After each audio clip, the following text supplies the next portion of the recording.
cœur végétal, tu suscites la sève, la jeunesse de l'arbre et la saveur du fruit. Au soleil salué par le vent qui se lève, d'une ombre où l'on entend la fuite de la nuit. Pelle, pénètre mon sang et mûrit ma pensée. Je suis né sous ton signe ardent, et j'ai grandi, ainsi que nos palmiers à la voûte élancée, dans l'ivresse de la gloire de tes midis. Et pour que mon chant soit l'enfant de ta lumière, pour qu'il recouvre l'âme éternelle et première, des chantres d'y arrivent et ivres de ta splendeur, nourris-le, nourris-le, dans ta coupe enchantée, au lait d'une sauvage et nouvelle amaltée, et que mon cœur, soleil, vibre de ton ardeur.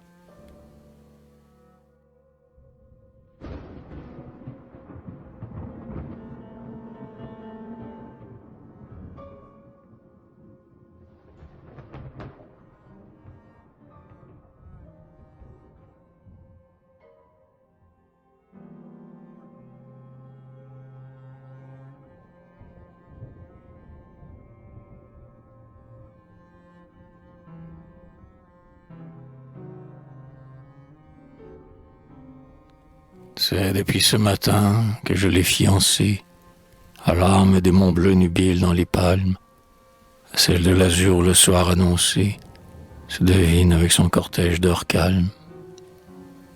Mais c'est plus tard, parmi l'ivre réveil floral, la libération des captifs de l'ombre, à l'heure où tu ceindras le front du ciel austral, ton pampre de flammes et de sa pourpre sombre. C'est alors que, devant ton exaltation, je viendrai célébrer leur durable union et t'en prendre à témoin au sein des paysages. Je suis un lieu propice à ces amours nouveaux. Un manguier séculaire y garde des tombeaux, éveille le souvenir oublié de nos sages.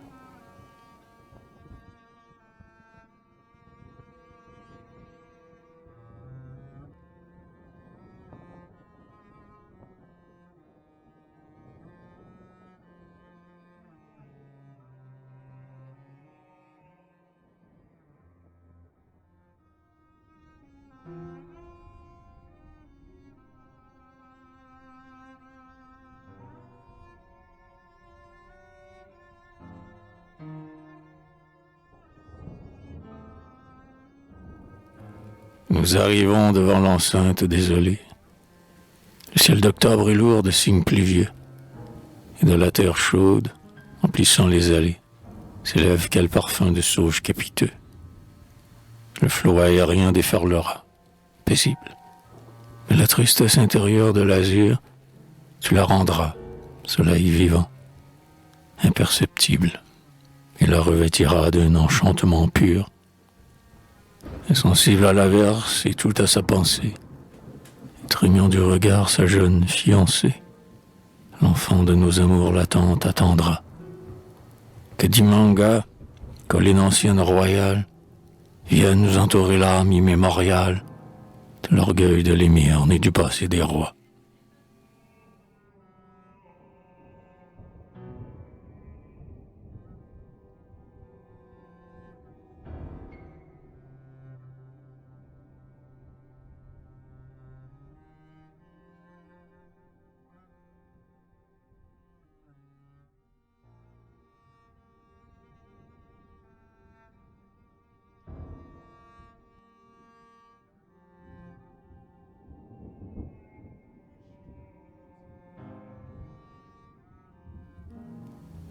Profitons, profitons de la claire embellie. Les euphorbes, déjà, sont sortis de leur songe, bien que dans leur faisceau encore se prolonge l'ivresse crépitante et fraîche de la pluie. Mais profitons surtout de la fin de ton règne. La fontaine a perdu son apparence double, et son miroir plaintif n'est plus qu'un reflet trouble, où l'ombre de la lune et de la nuit s'imprègne. Réalisons ce vœu qu'avant tes funérailles, qui seront, ce soir, ton ultime apothéose, se tresse dans l'azur des couronnes de roses. Nous en consacrerons, soleil, les fiançailles de mon chant amoureux, de votre âme en allée, aux races finissantes, aux cités dépeuplées.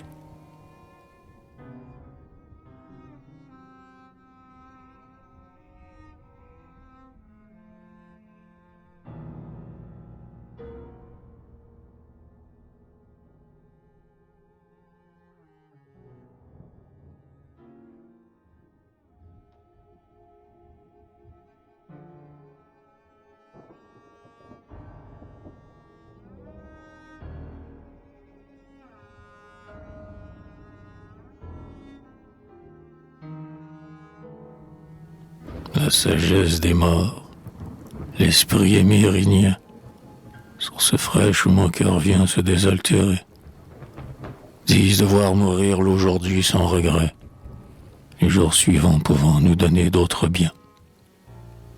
Et tu me dis, ces jours disputés par la nuit, n'est pas le seul présent de la vie en tes mains. Entretiens l'espérance et charme et ton ennui, en l'attente d'avoir les fleurs des lendemains. Accueille donc, accueille, en souriant, le sort. Si le front de la vie est marqué par la mort, tout est contre l'espoir, vaine calamité. Et demain, revenu des gouffres de la mer, et du pays trompeur de ton sommeil amer, nous renaîtrons, enfant, couronnés de clarté.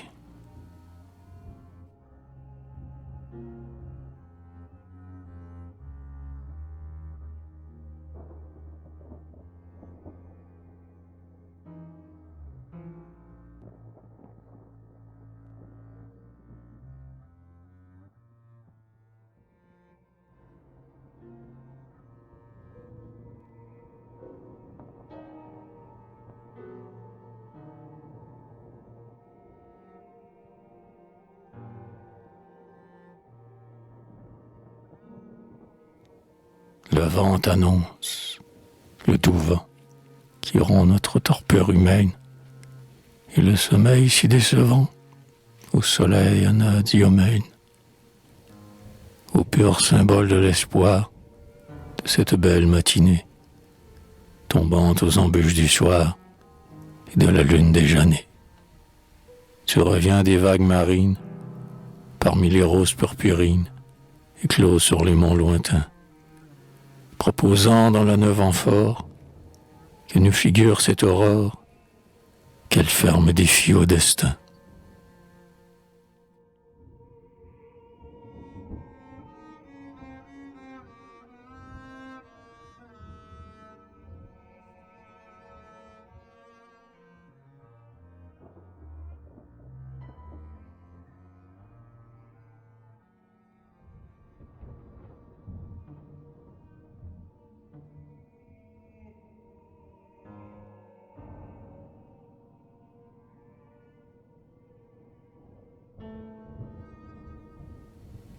Une légende obscure et vaine nous rallie.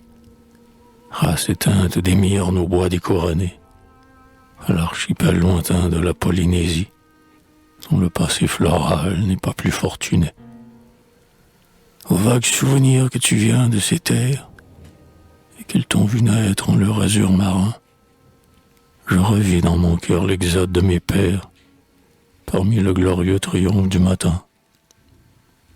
Et je vois, vers le golfe où l'ombre végétale approfondit le ton bleu d'une mer étale, des pirogues voguer, souples comme le vent.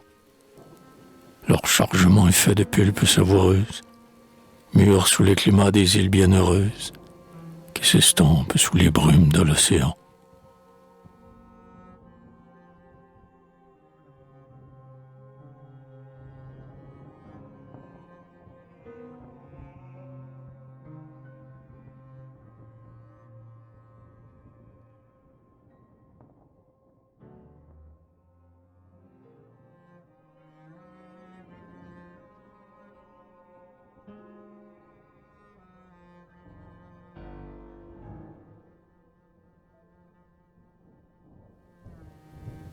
Ô soleil, Est-ce ainsi qu'a fini l'aventure des nomades venus du continent lointain? Ou bien un vent mauvais, soufflant dans leur mâture et jetant dans les flots leur plus riche butin? Lourd de l'odeur humide et chaude de l'orage, implacable comme la volonté des dieux, a-t-il fait chavirer le gros de l'équipage et prospérer les survivants sous d'autres cieux? Mais qui nous le dira sans la science vaine d'interroger le sol muet des hauts plateaux qui séparent des mers la terre imérinienne? Perdu parmi les bois détruits et la poussière, des âges, des tombeaux, qui sont deux fois tombeaux, renferment à jamais l'originel mystère